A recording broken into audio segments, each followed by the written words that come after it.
Brought to you by KR Mangalam University. We provide you the platform to turn your dreams into reality. Give wings to your aspirations with KR Mangalam University. तो आदाब, नमस्कार, good evening, सत श्री अकाल। एक बार फिर आप तमाम लोगों का स्वागत है क्राइम तक की कहानी के इस एपिसोड में। उम्मीद है पूरी फैमिली अच्छी होगी, अपना और अपनों का ख्याल रख रही होगी। न जाने कैसी कैसी कहानियाँ आपको सुनानी पड़ती हैं। आज की जो कहानी आपको सुना रहा हूँ 20, 25, 30 साल पहले इस तरह की खबरें अक्सर न्यूज़पेपर में, अखबारों में छपा करती थी। लेकिन आज के दौर में, इस दौर में, इस नए ज़माने में ऐसी चीज़ें हों, यकीन नहीं होता। ये कहानी है एक बेहद पढ़ी लिखी लेडी डॉक्टर की। ये कहानी एक बेहद पढ़े लिखे मैकेनिकल इंजीनियर की। और ये कहानी उस मैकेनिकल इंजीनियर के माँ बाप जो खुद बहुत पढ़े लिखे हैं, उन सब की। कहानी कर्नाटक के बेलगावी की है। अभी 24 मई की बात है, जस्ट 4 दिन पहले। 24 मई को एक अथानी पुलिस स्टेशन है बेलगावी में। वहाँ पुलिस के पास एक कॉल आती है। फ़ोन करने वाला कहता है कि एक रोड एक्सीडेंट हो गया है और इस रोड एक्सीडेंट में मेरी बहू, उसकी मौत हो गई है। पुलिस वाले को वो अपना परिचय देता है, कहता है कि मैं जिसकी मौत हुई है उसका फादर इन लॉ यानी ससुर हूँ। खबर सुनकर पुलिस मौके पर पहुंचती है। वहाँ जाती है तो देखती है कि एक बाइक सड़क पर पड़ी है। किनारे उसी बाइक के पहिए में, पिछले पहिए में, वो जो बहू थी उनकी साड़ी का पल्लू फंसा हुआ था पहिए के साथ। और कपड़ों से पता चल रहा था कि जिस्म काफ़ी देर तक और दूर तक पथरीली सड़क पर घिसटता रहा। लहूलुहान हालत। पुलिस ने पहले देखा, मौके पर ही अंदाज़ा हो गया कि अब ये जिंदा नहीं है। फ़ौरन एम्बुलेंस बुलाया गया, नज़दीक के सरकारी अस्पताल में ले जाया गया। डॉक्टर ने देखा और डेथ डिक्लेयर कर दिया। जिसकी मौत हुई थी उसका नाम था डॉक्टर रेणुका संतोष होनाकंडे। डॉक्टर रेणुका की शादी से 5 साल पहले हुई थी। बेहद पढ़ी लिखी थी। अब पुलिस ने पूछा कि एक्सीडेंट कैसे हुआ,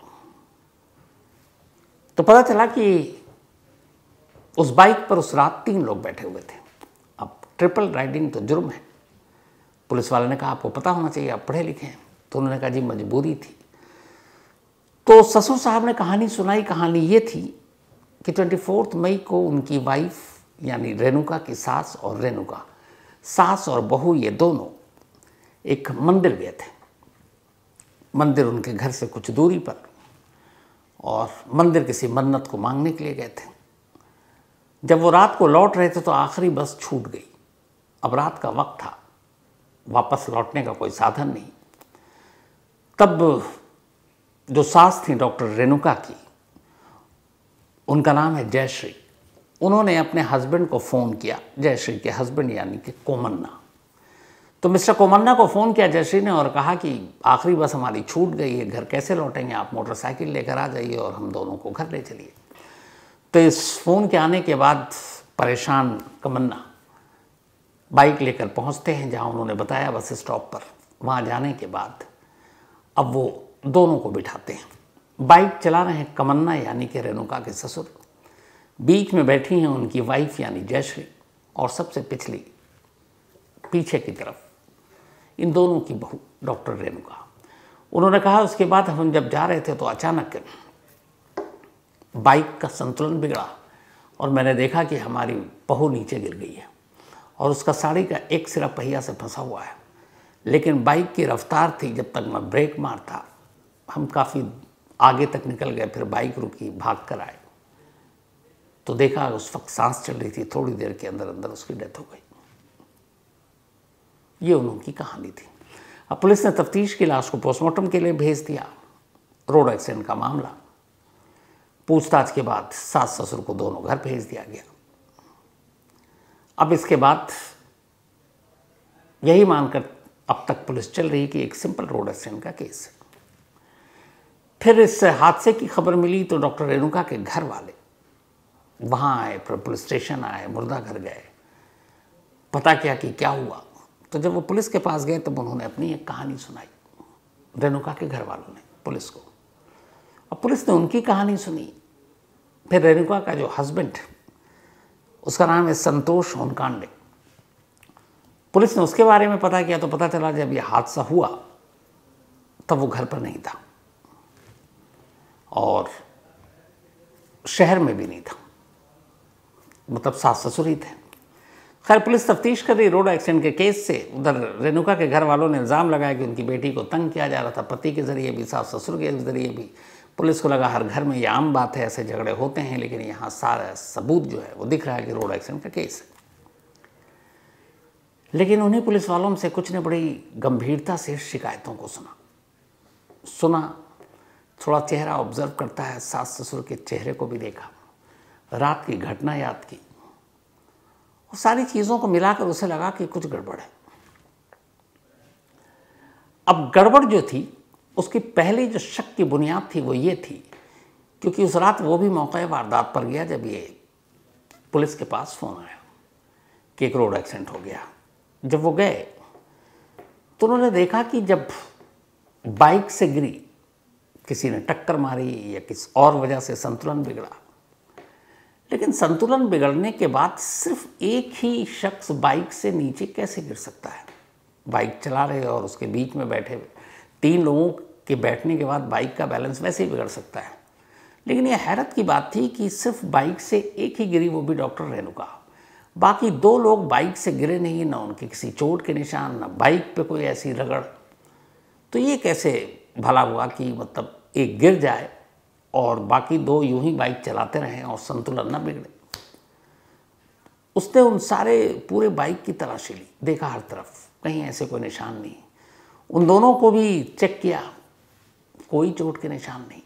तो ये बात उससे गले नहीं उतरी कि बाइक से एक ही नीचे कैसे, और वो भी अगर उसकी साड़ी का एक सिरा पहिया से बंद गया और वो घिसट रही है, फिर भी बाइक चल रही है और वो दोनों में से कोई नहीं गिर रहा है, ये बात उससे गले उतरती नहीं। लेकिन और कोई सबूत नहीं।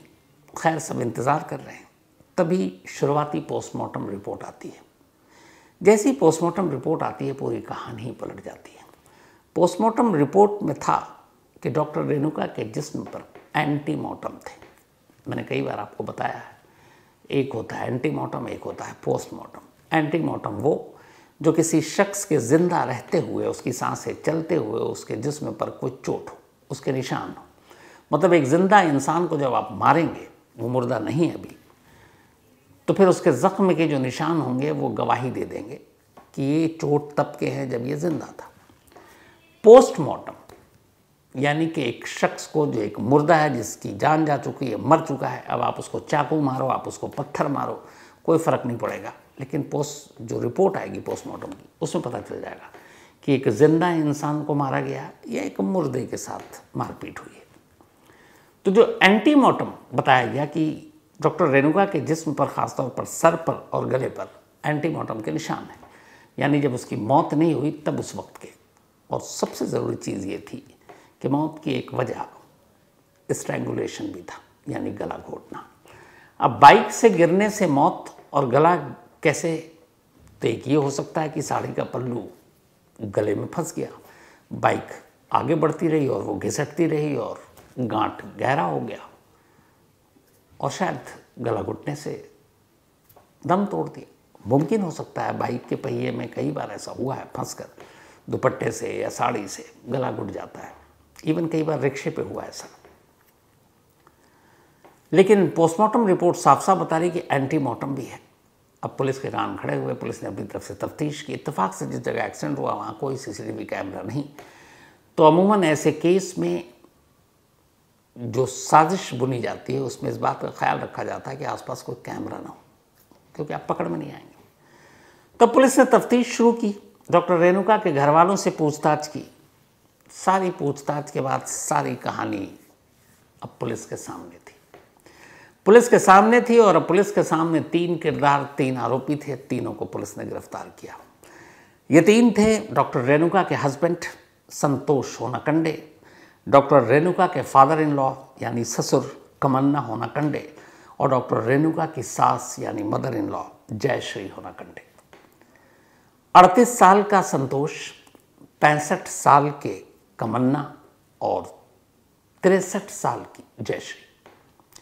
इन तीनों पर इल्जाम लगा कत्ल का, कत्ल अपनी ही पत्नी और अपने ही बहू का। अब पुलिस के सामने सवाल यह था कि एक तो यह कत्ल किया क्यों और कत्ल की प्लानिंग ऐसी क्यों रची गई। तो जब पूछताछ शुरू हुई तो पूरी कहानी सिलसिलावार सामने आ गई। कहानी कुछ यूं है। करीब 5 साल पहले 2020 में जब संतोष एक मैकेनिकल इंजीनियरिंग की पढ़ाई कर चुका, उसकी एक अच्छी मल्टीनेशनल कंपनी में नौकरी लग गई, कई लाख रुपए सैलरी। अब घर वालों ने उसका रिश्ता देखना शुरू किया। जब रिश्ता देखना शुरू किया इसी बेलगावी के आसपास, तभी उन्हें पता चला कि वहीं थोड़ी दूर पर एक इलाके में एक लड़की है जिसका नाम है डॉक्टर रेणुका। रेणुका ने मेडिकल की पढ़ाई की और प्रैक्टिस कर रही है। घर वाले ठीक ठाक हैं, अच्छे खासे अमीर हैं। तो किसी बिचौलिए ने बताया, इन्होंने बात की। अब लड़की देखने के लिए संतोष और उसके माँ बाप रेणुका के घर पहुंचे। इन्हें थोड़ा शो ऑफ करना था, दिखाना था। तो ये 3 लोग और इनके एक 2-4 और रिश्तेदार, ये सभी 4 फॉर्च्यूनर कार में बैठकर वहाँ जाते हैं। लोग कम, गाड़ी ज़्यादा। ये चाहते तो सब एक ही में जा सकते थे, 4 फॉर्च्यूनर कार, ताकि लड़की वालों पर थोड़ा रुआब पड़ सके। अब वहाँ गए। अब लड़का मैकेनिकल इंजीनियर, ठीक ठाक सैलरी।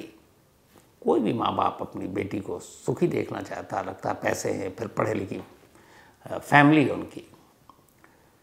तो रिश्ता तय हो गया, बात बन गई और 2020 में दोनों की शादी हो गई, रेणुका और संतोष। अब शादी के बाद रेणुका घर आ गई अपने ससुराल। ससुराल में कुछ महीने बड़े अच्छे गुजरे। सास ससुर ने उसको खूब प्यार दिया, पति ने भी दिया। अब पति का ट्रांसफ़र हुआ सतारा, महाराष्ट्र में।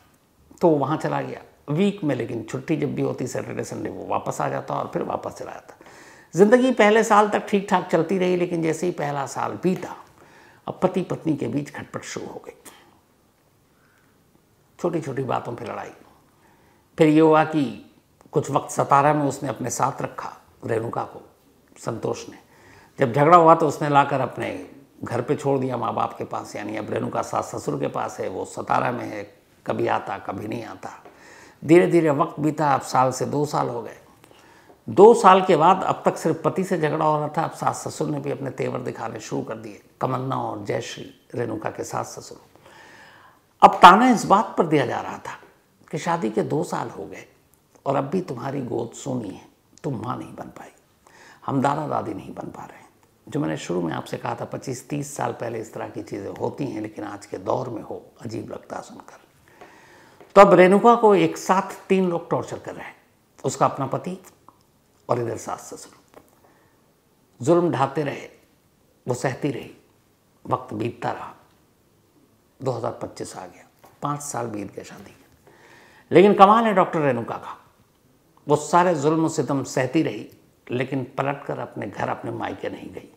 उसने कहा क्या माँ बाप को तंग करना, क्या परेशान करना, अपना गम है, अपना दुख है, अपनी तकलीफ है, खुद ही सह लेंगे और खुद ही कोई रास्ता निकाल लेंगे। उसे लगा कल को ठीक हो सकता है, मैं एक बार माँ बन जाऊँ तो सारे मसले हल हो जाएंगे। उसका इलाज भी चल रहा है, लेकिन ये सब ठीक नहीं हुआ। इधर अब सास ससुर को भी ये था कि डॉक्टर रेणुका से पीछा छुड़ाया जाए। हमारे वंश को आगे बढ़ाने के लिए ज़रूरी है कि संतोष की दूसरी शादी करते हैं। और फिर एक रोज़ गुपचुप तरीके से, करीब 6-8 महीने पहले, संतोष के माँ बाप ने संतोष की दूसरी शादी करा दी। दूसरी शादी करा दी, इस बारे में डॉक्टर रेणुका को कोई भनक नहीं, लेकिन उन्हें डर था कि एक दिन तो पता चल जाएगा। और पहली पत्नी के रहते दूसरी शादी, जेल भी जा सकता है, नौकरी भी जा सकती है। फिर इसी बीच अचानक ये हुआ कि पता चला कि संतोष की जो दूसरी शादी हुई, उसकी पत्नी प्रेग्नेंट है। मतलब घर वालों को अपना वंश आगे बढ़ाने के लिए औलाद चाहिए था, वो औलाद की खबर भी आ गई। अब उन्हें लगा क्या करें। तब फिर तीनों ने तय किया एक ही रास्ता है, डॉक्टर रेणुका को रास्ते से हटा देते हैं। लेकिन कैसे? बहुत सोचा, फिर ये आया कि कुछ इस तरीके से हटाते हैं कि किसी को शक ना हो और एक एक्सीडेंट लगे। साजिश में तीनों शामिल हैं, माँ बाप और बेटा भी, यानी सास ससुर और पति। रेणुका इन चीज़ों से अनजान। प्लान ये हुआ कि ठीक है, 24 मई को वहीं एक मशहूर मंदिर है, वहाँ मंदिर में बड़ी सारी मन्नतें पूरी होती हैं। तो जयश्री ने बड़े प्यार से अपनी बहू डॉक्टर रेणुका से कहा, चलो उस मंदिर भी चलते हैं, वहाँ भी मन्नत मांग लेते हैं, क्या पता गोद भर जाए। रेणुका इन सारी चीज़ों से अनजान अपनी सास के साथ निकल ली। प्लान के तहत उन लोगों को पता था आखिरी बस कितने बजे है। वो जानबूझकर मंदिर से लेट निकले। आखिरी बस छूट गई। दोनों बस स्टॉप पर। साजिश का अगला पड़ाव यही था कि जयश्री ने अपने पति को फ़ोन किया, कहा कि बस छूट गई है, तुम मोटरसाइकिल से हमें लेने आ जाओ। कमन्ना पहुंचता है, वहाँ जाता है, मोटरसाइकिल पर खुद आगे बैठता है, बीच में अपनी बीवी को बिठाता है और सबसे पीछे रेणुका को। जगह उन्हें पहले से ही चुन रखा था, एक सुनसान जगह पर जहाँ का ना कोई सीसीटीवी कैमरा, ना ज़्यादा गाड़ियों का आना जाना।